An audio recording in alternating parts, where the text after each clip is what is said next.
Assalamualaikum warahmatullahi wabarakatuh. Waalaikumsalam warahmatullahi wabarakatuh. Apa kabar ibu-ibu semua? Baik. Sehat ya? Sehat. Sehat. Ibu-ibu, seperti biasa untuk bulan ini kita tetap belajar melanjutkan materi yang sebelumnya. Masih ada yang ingat materi sebelumnya apa? Itu tentang apa? Tentang anak, Bu. Tentang anak ya. Bagaimana menjadi orang tua yang lebih baik. Iya. Ada yang masih ingat? Salah satu contohnya apa? Perkataan dan perbuatan harus Sejalan atau sesuai antara perkataan dan perbuatan. Oke. Untuk hari ini kita masuk ke modul kedua, yaitu tentang pelatihan pengelolaan keuangan dan perencanaan usaha.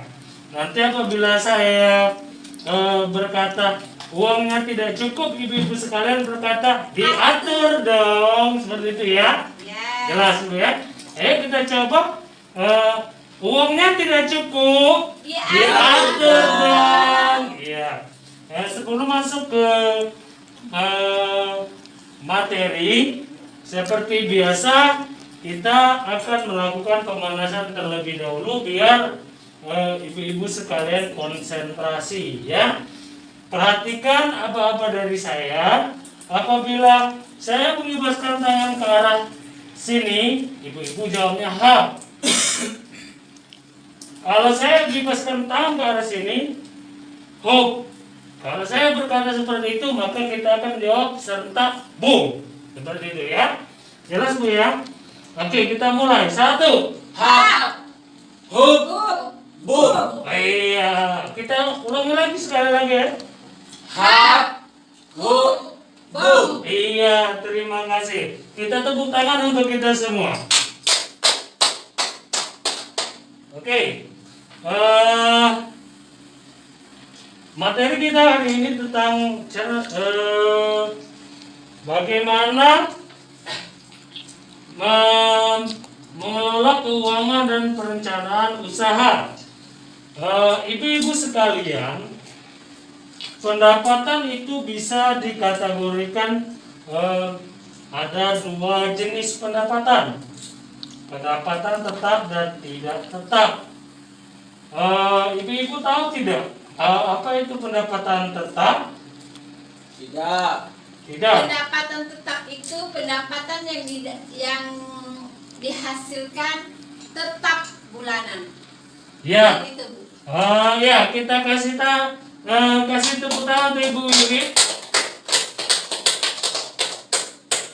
Selanjutnya, ada tidak yang mengerti apa itu pendapatan yang tidak tetap? Serabutan, ya. Kita kasih tepuk tangan untuk Bapak Rio. Ada lagi Pak. Ya. Pendapatan tidak tetap itu dia bisa mendapat uang kalau dia punya pekerjaan. Iya. Pekerjaannya sementara tidak tetap Pak. Kadang-kadang dapat, kadang-kadang tidak. Iya. Baiklah ibu-ibu sekalian. Di sini saya akan mengajarkan bagaimana cara kita menyiasati agar seimbang antara pendapatan dan pengeluaran. Pengelola keuangan yang buruk. Ini saya contohkan. Uang yang ada semakin tidak cukup. Pengeluaran lebih besar dari pendapatan. Berhutang. Bayar bunga dan pokok. Itulah ada istilah stop. Gali lubang, tutup lubang. Seperti syair lagu, pinjam uang, bayar hutang. Oke. Dengan pengelolaan yang tepat dan pengelolaan uang yang tepat.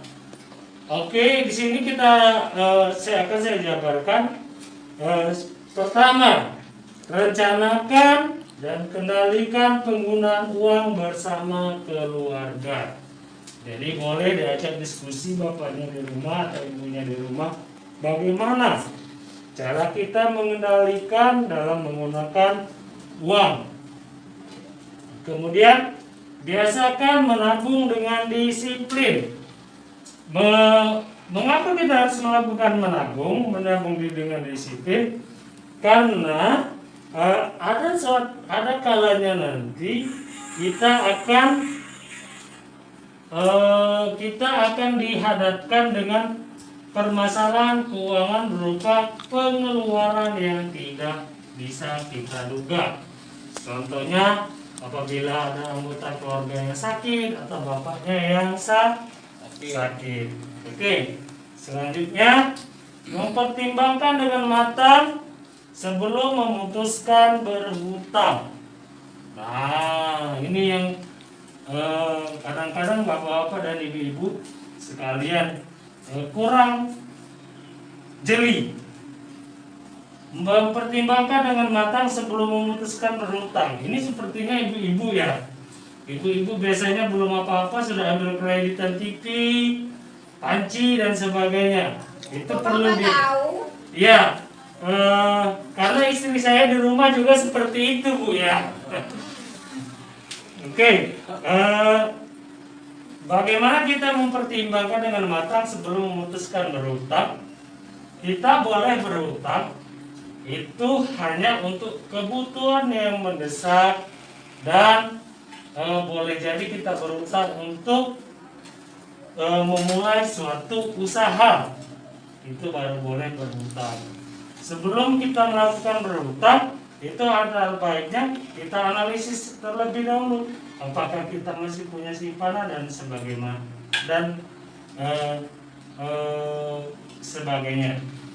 Baiklah Ibu, tadi saya jelaskan dalam pengelolaan keuangan kita harus pintar membedakan mana kebutuhan dan mana keinginan. Ibu-ibu sudah mengerti atau paham apa itu keinginan? Kurang Bu, Pak. Kurang ya. Kebutuhan juga mengerti? Belum. Kadang-kadang saya suka sama antara kebutuhan dan keinginan itu, Pak. Oh iya. Nah, Saya disinilah menganalisisnya kebutuhan semua. kebutuhan semua. Oke. Ya, sekali lagi kita tepuk tangan untuk ibunya. Oke ya. Ibu-ibu sekalian perlu diperhatikan. Di sini ada perbedaan yang sedikit mencolok antara kebutuhan dan keinginan. Kalau kebutuhan, apabila tidak dipenuhi maka hajat hidup seseorang atau satu keluarga itu akan terganggu kelangsungannya.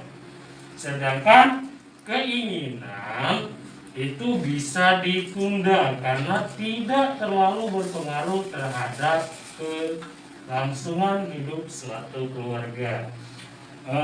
Bagaimana kita membedakan antara kebutuhan dan keinginan? Kalau kebutuhan, contoh beli beras, listrik, bayar anak sekolah, itu baru dikategorikan kebutuhan untuk konsumsi keluarga, itu kebutuhan. Nah, bagaimana kita menyiasatinya? Kita lihat seperti ini. Upah Ibu Lili 15.000 3 kali. Nah, bisa di total 180.000. Ibu-ibu bisa lihat tabel ini. Nah, ini termasuk kebutuhan. Jadi utamakan dulu kebutuhan baru keinginan. Karena banyak yang terjebak dengan tidak mampunya membedakan mana kebutuhan dan mana keinginan. Jadi kalau keinginannya contohnya Bu, Ibu mau beli baju pengajian baru padahal baju pengajiannya sudah ada. Bapak pengen beli kain sarung baru padahal kain sarungnya masih layak pakai, seperti itu. Baiklah, saya akan bertanya pada ibu-ibu sekalian.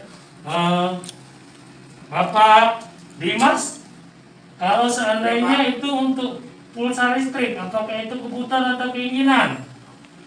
Kebutuhan, Pak. Kebutuhan, iya benar sekali. Jadi kita harus pandai menyiasati mana kebutuhan dan keinginan. Sebelum sampai di sini kita lihat bagaimana seorang ibu Lili memanage mengatur keuangan agar tidak terjadi yang namanya hutang atau tidak tertutupnya antara pendapatan dan pengeluaran. Sampai di sini jelas Bu ya? Jelas.